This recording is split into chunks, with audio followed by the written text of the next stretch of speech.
여러분, 아프리카 속담에 이런 말이 있습니다. 한 아이를 키우려면 온 마을이 필요합니다. 같이 한번 좀 읽어볼까요? 시작. 한 아이를 키우려면 온 마을이 필요합니다. 아프리카 속담입니다. 근데 저는 이제 우리 교회를 생각하면서 제가 이렇게 바꿔봤습니다. 한 아이를 말씀으로 세우려면 온 성도가 필요합니다. 여러분, 특히 이제 어린이 쪽으로 갈수록 손이 많이 가는 거 아시죠? 그냥 알아서 하겠거니 이렇게 하지 마시고 같이 온 성도가 함께 할 때 이 일이 가능해진다는 거죠. 말씀으로 다음 세대를 세우는 일, 신앙을 전수하는 일, 그렇게 좀 만만하지는 않습니다. 여러분, 원래 교회는 19세기까지만 해도 그냥 하나의 가족 공동체였습니다. 그런데 20세기에 들어와서 부서라는 것이 생겼습니다.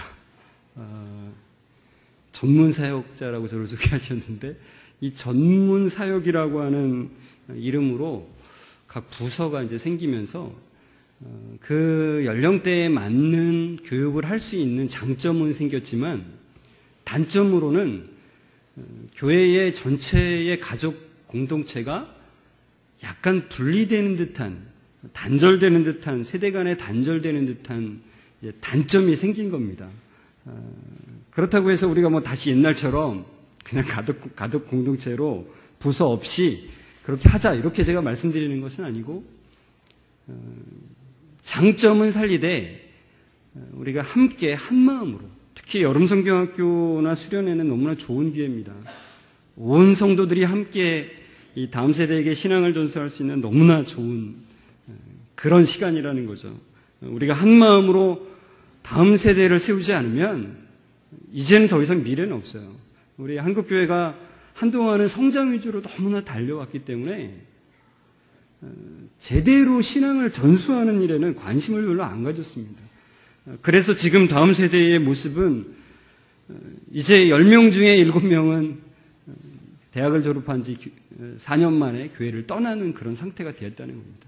부모님이 다니기 때문에 어쩔 수 없이 그냥 교회에 매여 있는 그런 상태. 그렇지만 내가 스스로 결정할 수 있을 때는 이제 난 떠나겠다, 이렇게 생각하는 아이들로 자라가고 있다는 겁니다. 지금 현재 교회 안에 속해 있다고 해서 그 아이들이 과연 복음 안에서 자라고 있느냐, 그것은 물음표라는 거죠. 여러분, 우리가 한 마음으로 같이 기도하면서 우리 선생님들에게 계속해서 이렇게 물었으면 좋겠어요. 선생님, 제가 도울 일이 무엇입니까? 이렇게 물어주세요. 여러분, 어느 누구 하나 필요하지 않은 분이 없어요. 진짜요. 나는 나이가 많아서 내가 할 줄 아는 게 없다, 이렇게 말씀하실 필요 없습니다. 그분에 맞게 하실 수 있는 일이 다 있습니다. 지금 한번 교사 선생님들을 향해서 한번 연습으로 한번 외쳐보겠습니다. 선생님, 제가 무엇을 도와드릴까요? 이렇게 한번 외쳐보겠습니다. 자, 진짜 진심을 담아서 말씀해 주십시오.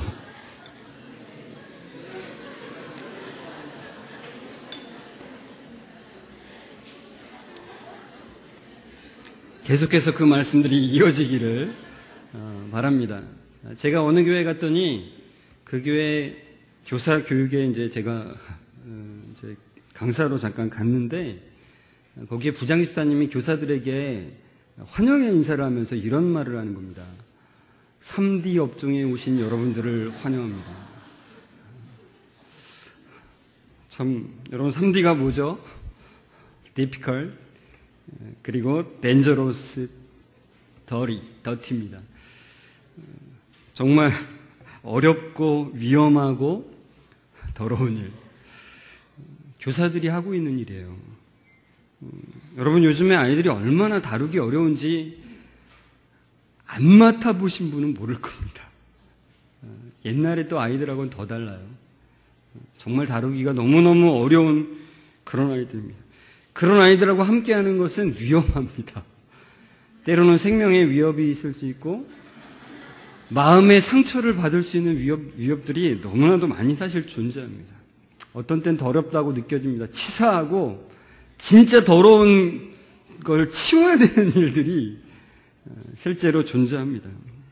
알아주는 사람도 없습니다. 그래서 매년마다 올해가 마지막이야. 이런 마음으로 찔리는 분들은 지금 고개를 숙이고 계신데 이런 마음으로 한 해 한 해를 사실 보내다가 그래 또 내년에 한 사람 없으니까 그냥 해야 되는구나 이렇게 해서 끌려가는 교사들이 참 많이 있습니다. 그러나 모든 성도들이 한 마음 한 뜻으로 물론 여러분 사실 교회의 모든 일이 안 어려운 게 어디 있겠습니까? 그러나 제가 소망교회 교육을 담당한 한 사람으로서 여러분에게 성도들에게 부탁을 드립니다. 교사들이 예수님의 그 사랑을 기쁨으로 이렇게 전할 수 있는 그런 분위기를 더 만들어 주십시오. 쉽지는 않습니다. 진짜 막상 맡아보면 나는 이거 한 달도 못하겠다고 할 일입니다. 사실 겉으로 보자면 그렇습니다. 여러분 따뜻한 마음으로 격려해 주시고 세워주시고 기도해 주시고 무엇을 더 도와줄지를 계속 물어봐 주시면 교사들이 기쁨으로 예수님의 사랑을 아이들에게 전달하는 일을 정말 지속적으로 할 수 있습니다. 그러나 이제 제가 여러분에게 또 교사들에게 이렇게 힘든데 그냥 어쩔 수 없이 하는 거죠. 이렇게만 생각으로만 하라고 말씀드리고 싶지는 않습니다. 하나님의 말씀에 능력이 있기 때문입니다. 사실 제가 시리즈 설교를 사실 하고 있습니다. 지금 여러분에게는 알리지도 않고 제 멋대로 시리즈 설교를 하고 있습니다. 지금 오늘 벌써 5번째 시간인데 저는 한 번도 제가 몇 번째 설교다 말씀드린 적은 없습니다. 그래서 사실 오늘 교사원 신예배라서 본문을 바꾸려고 했으나 사실 계획했던 거를 다시 한번 살펴보니까 이 말씀이 오늘 교사들에게 너무나 좀 적절하고 가장 필요한 말씀이 아닌가라고 하는 확신을 하나님께서 주셨습니다. 오늘 이 말씀을 통해서 우리 교사 선생님들뿐만 아니라 모든 성도들이 참 하나님께서 주시는 그 은혜로 인해서 참으로 하나님께 영광 돌리고 기쁨이 충만하기를 주의 이름으로 축원합니다. 여러분 예수님께서 요한복음 7장 37절에 이렇게 이제 말씀하시죠. 명절 끝날 곧 큰 날에 예수께서 서서 외쳐 이르시되 같이 한번 읽을까요? 시작. 누구든지 목마르거든 내게로 와서 마시라. 이 말씀을 하신 때가 명절 끝날이라고 했는데 이 명절은 7장 2절에 보시면 뭐가 가까웠다고 했을까요? 초막절이 가깝다고 했습니다. 바로 이 초막절을 말합니다. 여러분 이 초막절은 바로 레위기 23장 34절에 나오듯이 하나님께서 이스라엘 백성에게 이때를 명절로 해서 지킬 것을 말씀하십니다. 이스라엘 자손에게 고하여 이르라 7월 15일은 초막절이니 여호와를 위하여 7일 동안 지킬 것이라고 명령을 합니다. 일곱째 달이라고 하는 것은 출애굽을 한 달을 첫 번째 달로 해서 일곱 번째 달이 되었다는 것입니다. 그러나 사실 이스라엘 백성들에게는 이 일곱 번째 달이 사실은 첫 번째 달이었습니다. 원래.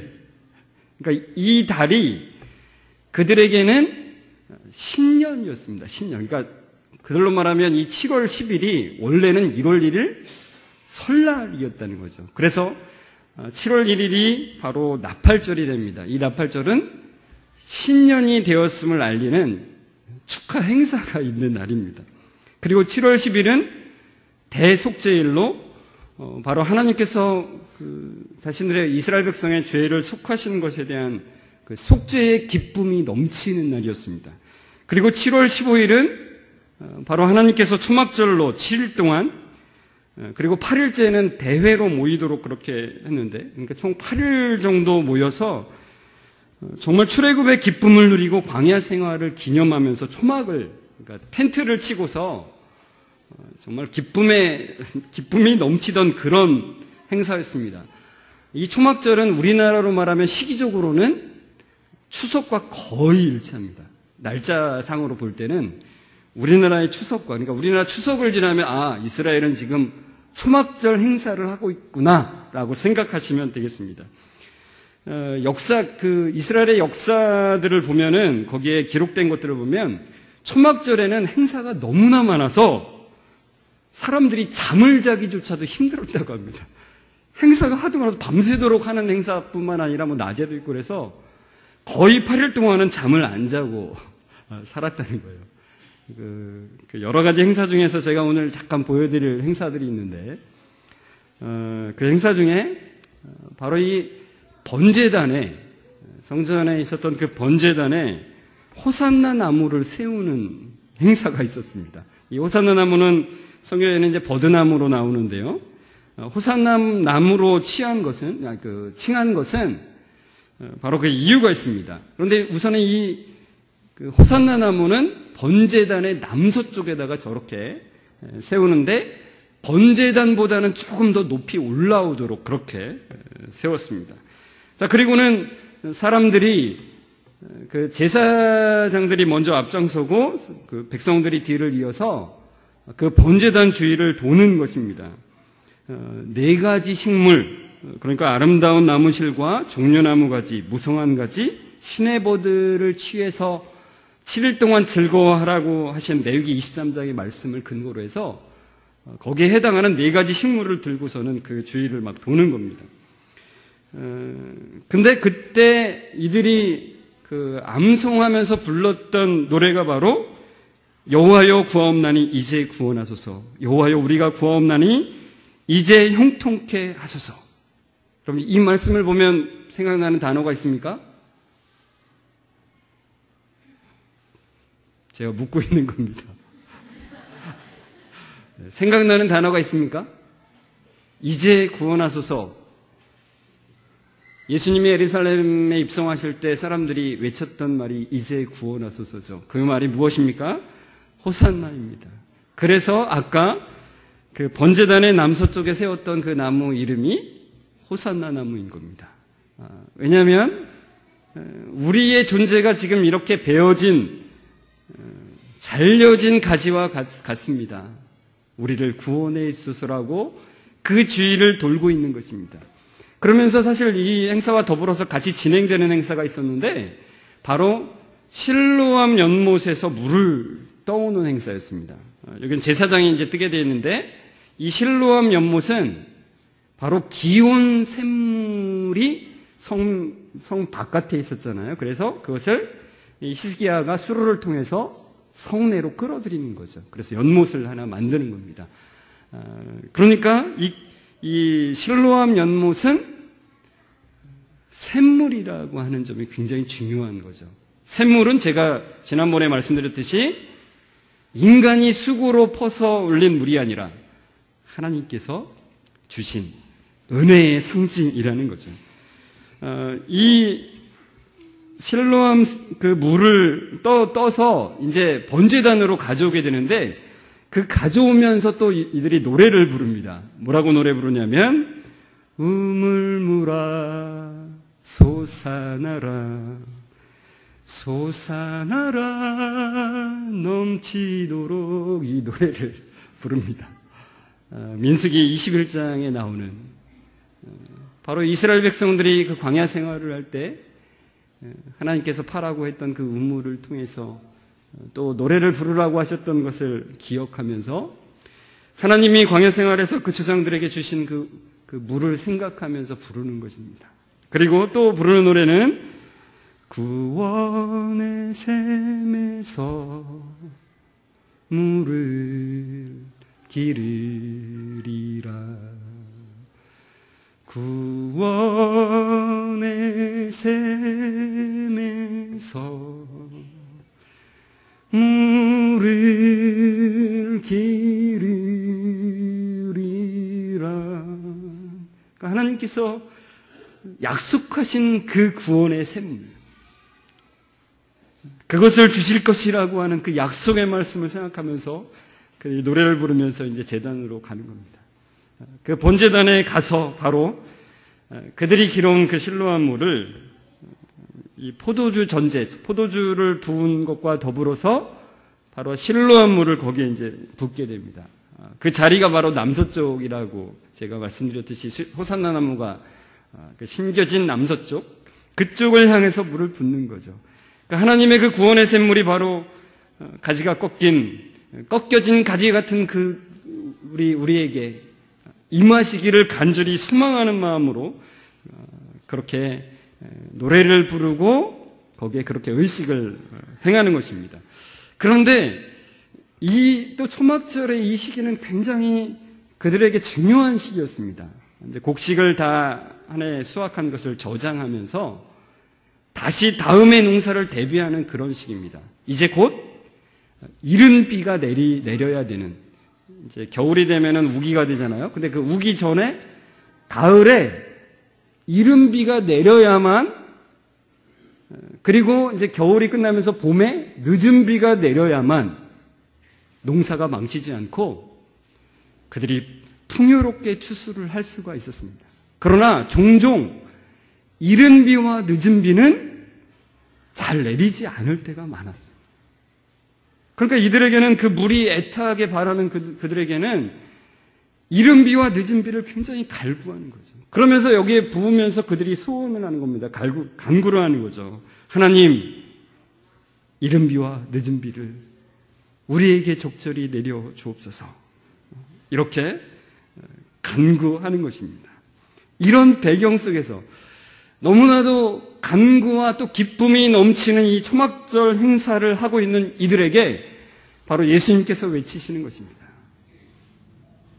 예수께서 서서 외쳐 이르시되, 여기서 외쳐는 원어상으로 보면 굉장히 큰 소리로 외치는 것을 말합니다. 얼마나 간절하게 애타게, 그리고 사람들이 얼마나 시끄럽게 떠들고 있으면 예수님이 그 간절함을 담아서 확 외치겠어요. 누구든지 목마르거든 내게로 와서 마시라. 이렇게 간절한 목소리로. 제가 더 크게 하면 마이크가 터질까봐 못하겠습니다. 그렇게 간절하게 예수님께서 외치고 있는 거죠. 여러분, 여기서 누구든지 목마르거든 내게로 와서 마시라고 하는 말씀을 이 초막절 행사들과 한번 그 배경을 통해서 한번 잘 생각해 보십시오. 예수님이 어떤 마음으로 이 외침을 외치셨는지를 한번 생각해 보십시오. 지금 이들이 의식적으로는 우리는 잘린 가지와 같은 자들입니다. 구원의 생수를 주옵소서. 이제 구원하소서라고 이들이 의식적으로는 행하고 있지만 실제로 진짜로 목마름에는 아무런 상관이 없는 의식을 행하고 있는 이들이라는 것입니다. 누구든지 목마르거든 내게로 와서 마시라. 그런데 너희가 목마르지가 않다라는 그 안타까움이 사실 여기 배어 있는 거죠. 그리고 또 한편으로는 풍성한 비를 내려달라고 소원하고 있는데, 백성들아, 진짜 생수가, 너희들이 바라는 진짜 생수가 여기 있다. 이 생수를 마셔라라고 말씀하고 있다는 거죠. 여러분, 여기서 말하는 목마름은 진짜 이 물을 마시는 목마름이 아니라는 걸 여러분 잘 아시죠? 그러나 이 목마름과 너무나 밀접하기 때문에 사실 예수님께서 목마름으로 설명하시고 계신 것입니다. 하나님께서는 우리에게 사실 그 열망, 이 갈망, 이 욕구를 우리에게 허락하셨죠. 저도 이 갈망과 욕구가 사실 있습니다. 여러분, 혹시 여러분에게는 이거를 하지 않으면 잠을 못 자는 것이 혹시 있습니까? 난 이거 안 하면 잠을 못 자겠어. 네, 몇몇 분들이 옆에 분하고 좀 얘기하는 것 같은데, 저도 사실 있었는데 끄는 것들이 있습니다. 그 중에 하나는 바로 이겁니다.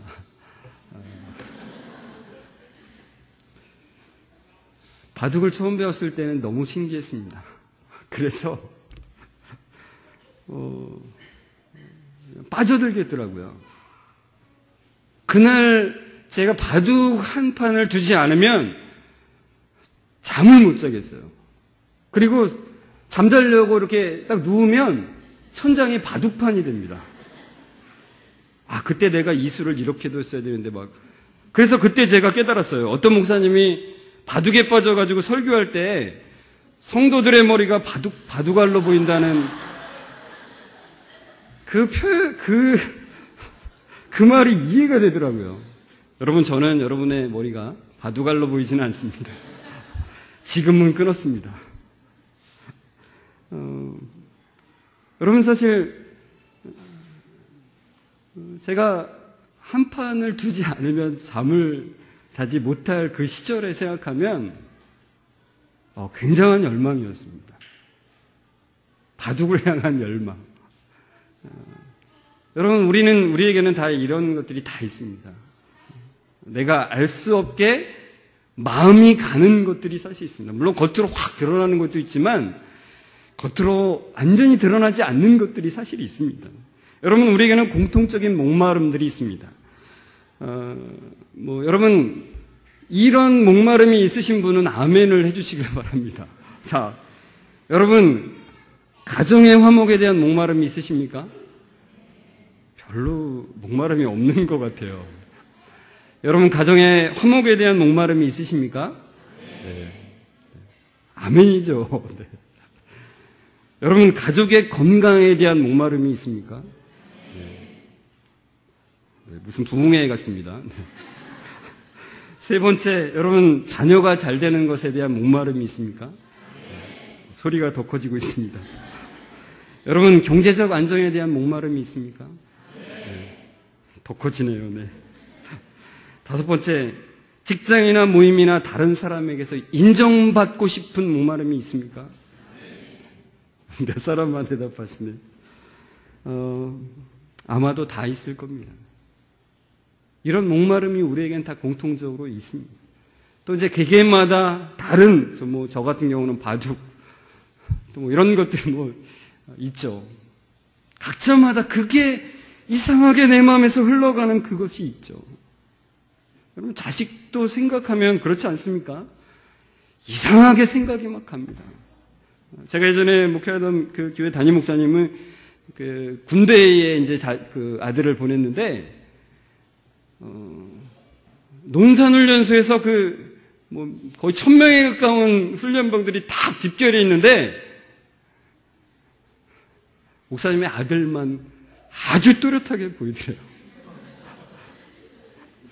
그렇지 않습니까, 여러분? 그냥 마음이 그냥 저절로 가죠. 그게 우리의 사실 열망이에요. 보이지 않는 열망이 사실 그런 것입니다. 그런데 여러분, 제가 이 열망이 잘못됐다라고 말씀드리는 건 아닙니다. 근데 성경에 보면은 골로새 3장 5절에 이렇게 나옵니다. 그러므로 땅에 있는 지체를 죽이라. 곧 음란과 부정과 사욕과 악한 정욕과 탐심이니 탐심은 우상 숭배니라. 그래서 많은 사람들이 이 탐심이라고 하는 것, 그러니까 욕심, 이건 나빠, 눌러야 돼, 이렇게 이제 보통 하는 경우가 참 많죠. 그래서 이제 금욕주의가 생긴 겁니다. 그러나 예수님을 믿는 것은 금욕주의 이상이라는 거예요. 사실 금욕주의는 아닌 겁니다. 내가 조금 뭔가를 절제하고 그것을 참았다고 해서 내가 뭔가 그 열망의 문제를 해결하는 것이 아니라는 것입니다. 여기서 말하는 그 탐심이라고 하는 그 단어의 그 헬라어를 보면 사실은 열망의 의미가 담겨 있는 것입니다. 그런데 여기서 말하는 이 열망의 의미가 담겨 있다는 건 무엇을 말하냐면 하나님으로 향해야 될 그 열망이 다른 것으로 그 첫 번째 열망이 갔을 때 그것이 바로 탐심이라는 것입니다. 바로 원어적 의미가 바로 그런 것입니다. 요한일서 2장 15절에서 16절에 보면 이렇게 있습니다. 같이 한번 읽어볼까요? 시작.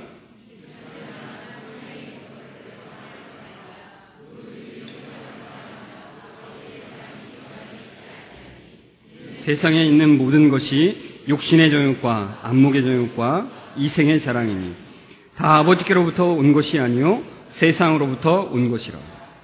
여러분, 여기 제가 빨간색으로 표시해 놓은 육신의 정욕, 안목의 정욕, 그리고 이생의 자랑.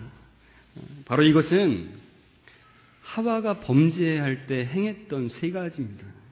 육신의 정욕은 바로 먹음직도 하다라고 했죠. 안목의 정욕은 보암직도 하다고 했습니다.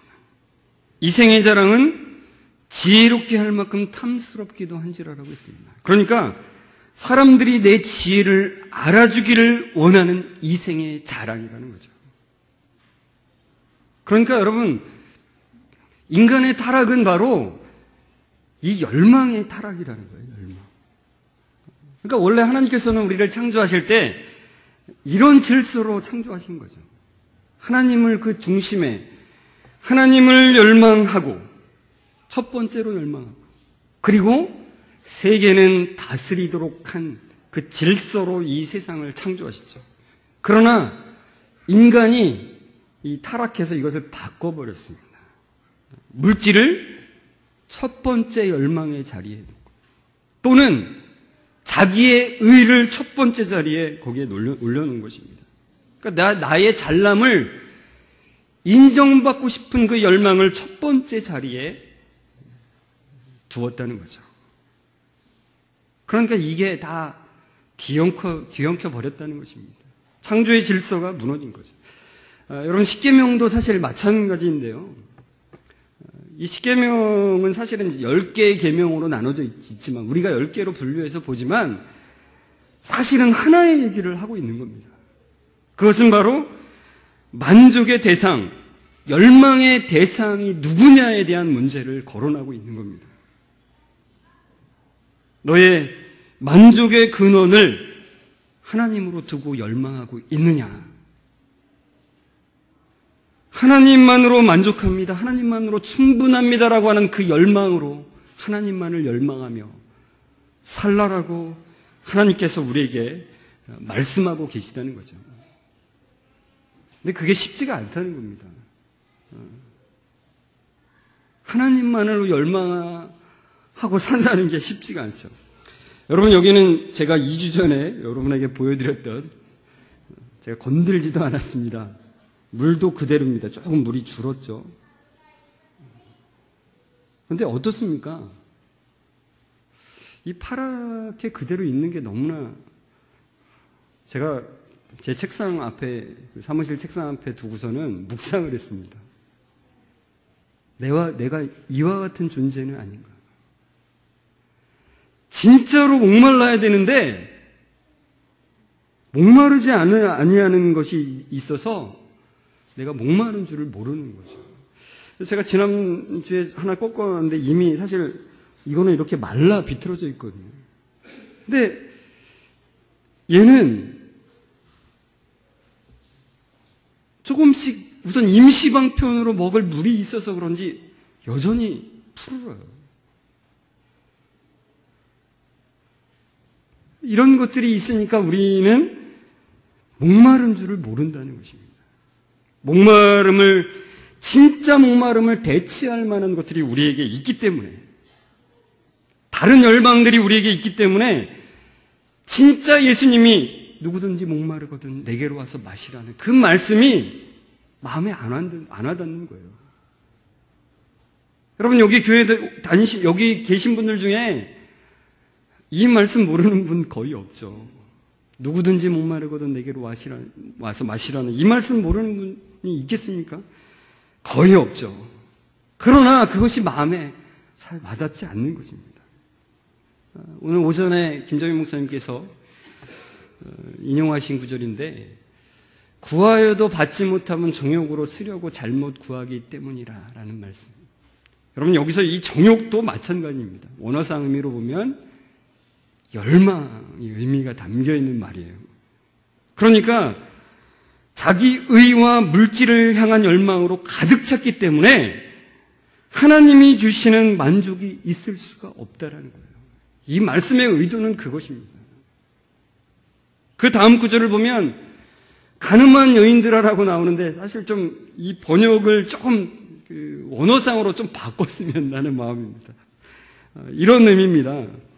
하나님 이외의 것을 가장 열망하는 자들아, 이런 의미예요. 하나님 이외의 것을 가장 열망하는 자들아, 너희가 세상의 것을 첫 번째로 열망하면 하나님과는 단절되는 것이다. 이렇게 말씀하고 있는 것입니다. 여러분, 우리는 이런 생각들이 많이 있어요. 하나님만을 열망하면 모두 다 뺏길 것 같은 느낌.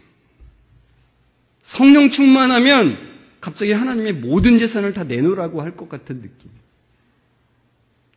갑자기 내가 욥과 같은 그런 고난을 당할 것 같은 두려움이 사실 있는 거죠. 물론 제가 없다라고 말할 수는 없지만 단지 그런 게 아닌 거죠. 여러분, 사실은 그 우리가 열망이 다른 쪽으로 잘못된 것을 하나님께 바꾸면 하나님의 열망이 첫 번째가 되고 우리는 세상을 다스리는 자가 된다는 거예요. 더 이상 세상에 매여서 이거 떠나면 이거 없어지면 어떻게 할까라는 그 잘못된 열망에 매여 있는 자가 아니라 그것을 정복하고 다스리는 자가 된다는 거예요. 진정한 자유가 있는 자가 된다는 거죠. 진정한 기쁨을 누리는 자가 된다는 것입니다. 이게 놀라운 것이라는 거죠. 그래서 예수님께서는 이렇게 그 목마름을 인정하고 주님께 나오는 자들에게 이렇게 약속하는 것입니다. 나를 믿는 자는 성경의 이름과 같이 그 배에서 생수의 강이 흘러나오리라 말씀하시는 것입니다. 모든 질서가 다시 잡히는 것입니다. 절대로 하나님은 우리의 삶이 비참하게 되기를 원하시는 분이 아니에요. 가장 커다란 기쁨을 누리기를 원하시는 분이시라는 것입니다.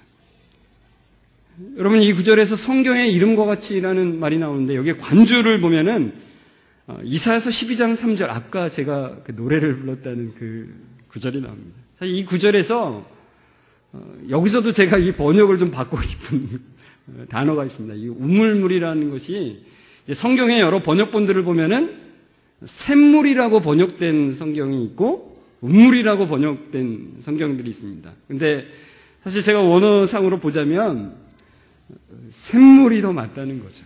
왜냐하면 제가 설명드린 것처럼 우물은 인간의 고난과 인간의 수고의 상징이지만 샘물은 바로 구원의 은혜를 말하기 때문입니다.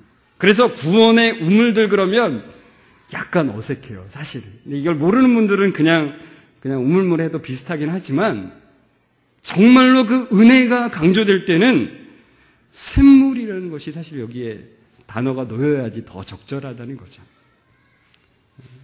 여러분, 이 말씀이 성취된 것입니다. 너희가 기쁨으로 구원의 샘물들에서 물을 기를 것이다라고 하는 이 말씀이 바로 예수님의 말씀, 이 말씀에 이미 성취가 된 것을 우리는 볼 수 있습니다. 뭐라고 그러셨습니까? 나를 믿는 자는 성경의 이름같이 그 배에서 생수의 강이 흘러나오리라. 어디서요? 그 배에서. 그 무엇으로도 채워질 수 없는 배 아닙니까? 우리 배가. 뭘 먹어도 잠깐 배부르다 그러고서 만족해도 조금 시간 지나면 또 배고픈 것이 우리 배입니다. 그러나 그 어떤 것으로 채울 수도 없는 그 배를 채우시는 그 생수의 강이라는 거예요. 그런데 이 생수의 강은 바로 뭐라고요? 바로 그 다음 절에 나오죠. 그를 믿는 자들이 받을 성령을 가르쳐 말씀하신 것이라고 했습니다. 성령이 우리 안에 거하실 때 우리가 도저히 채울 수 없는 그 웅덩이,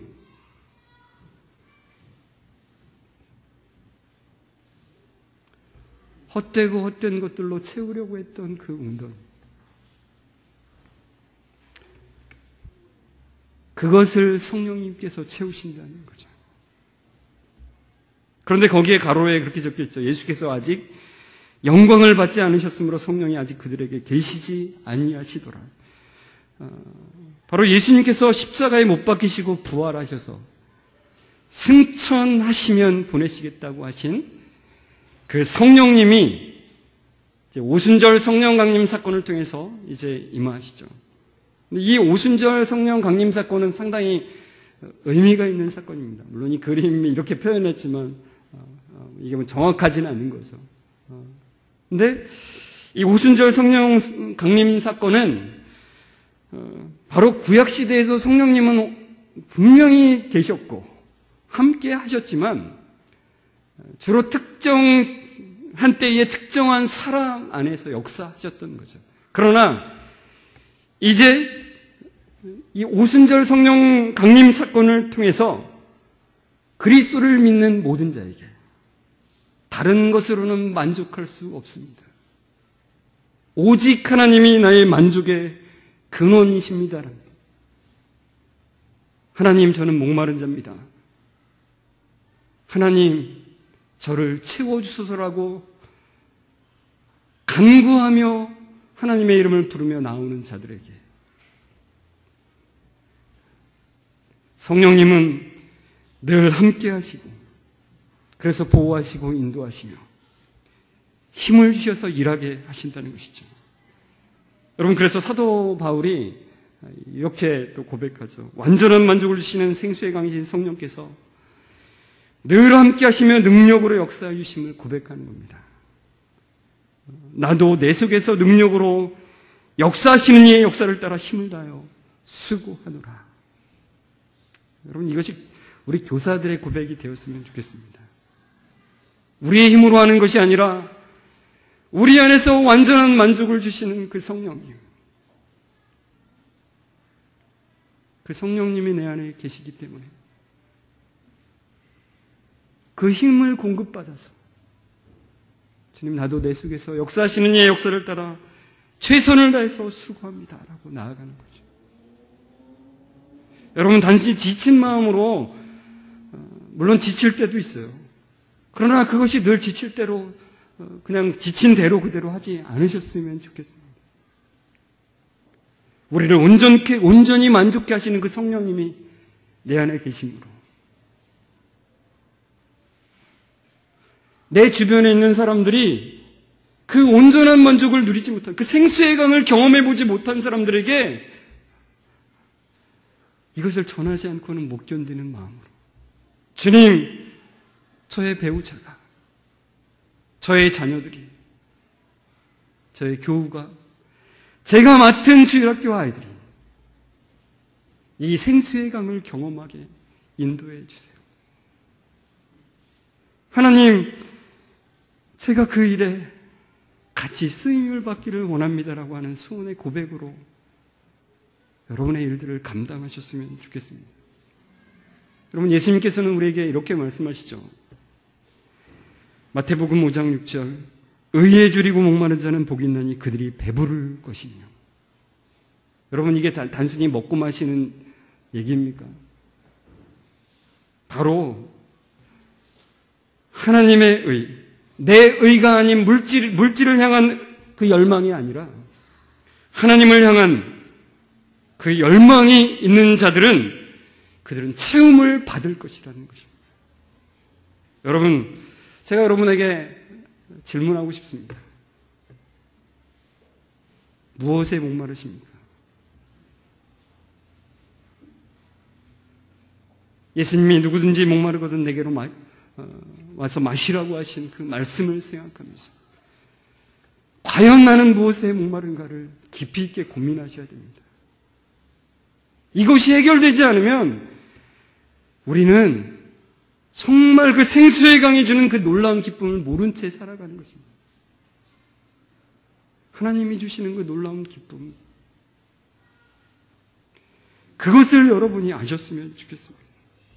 여러분, 우리가 예배에 참석해서 감정적인 뭔가로다가 뭔가 느낌이 오면 그것이 성령 충만한 것이 아니라 내 마음의 열망의 첫 번째 자리에 하나님께서 계시기를 소망하는 마음으로 있는 것. 그래서 성령님께서 우리의 마음을 주장하시고 지배하셨어요. 우리를 채우시고 인도하시고 보호하시는 것이 바로 성령 충만한 것이라는 겁니다. 여러분, 우리의 결심으로 되지 않습니다. 다른 것으로는 주여 내가 만족할 수 없습니다. 하나님으로만 만족하기를 소원합니다. 주님 은혜를 베풀어 주옵소서. 주님, 주님을 향한 목마름을 깨닫게 하여 주옵소서. 내 힘으로는, 내 의지로는, 내 지혜로는 절대로 그것을 깨달을 수 없지만, 그 목마름을 가질 수 없지만 주님의 도우심과 은혜가 있을 때 가능한 줄 믿습니다.